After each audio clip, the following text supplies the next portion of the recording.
வணக்கம். இன்னுமே தேர்தல் பிரச்சாரம் செய்துகிட்டு இருக்க முதலமைச்சர்ட்ட ஒரு கோரிக்கை வைக்கிறோம்.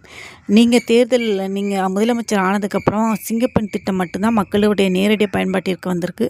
மத்த திட்டங்கள் எல்லாம் திமுகவினுடையது. இடித்துரைப்பது என்பது எதிர்க்கட்சியோட வேலை. திமுக தலைவர் பொம்மை மாதிரி இருந்தா கூட அவர்கிட்ட இருக்கக்கூடிய அமைச்சர்கள் எல்லாம் அனுபவம் வாய்ந்தவங்க. ஆனா நீங்க என்ன பேசுறீங்கங்கிறத பொறுத்து தான் உங்களுடைய அமைச்சர்கள் எல்லாம் வழி நடத்துறாங்க. அமைச்சர்கள் மட்டுமல்ல, தமிழகமே நீங்க என்ன பேசுறீங்கங்கிறத எதிர்பார்க்குறாங்க. பயிர்க்கடன்ல மாற்றம் வராதா? நகைக்கடன் தள்ளுபடி அறிவிப்பு வராதா? பாலியல் வன்கொடுமைக்கு ஒரு முற்றுப்புள்ளி நிவாரணம் கிடைக்காதா? இன்னும் தேர்தல் வாக்குறுதி அறிவிப்பு ஏதாச்சும் வெளிவராதா? அப்படின்னு எதிர்பார்த்துக்கிட்டு இருக்கோம். ஆனா நீங்க இதெல்லாம் உடனே செய்யணும்னு நாங்க சொல்ல கிடையாது.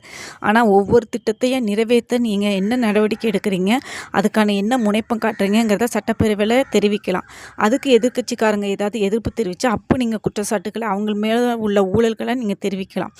ஆனா ஆனா எல்லாவற்றுக்கும் மேல உங்கள சிஎம் ஆக்குனதுக்கு காரணம் திமுகவ விடவும் நீங்க நல்லாட்சிய கொடுப்பீங்க அப்படிங்கிற நம்பிக்கை தான். எங்களோட நம்பிக்கை நிறைவேறும் அப்படின்னு நாங்க நம்புறோம்.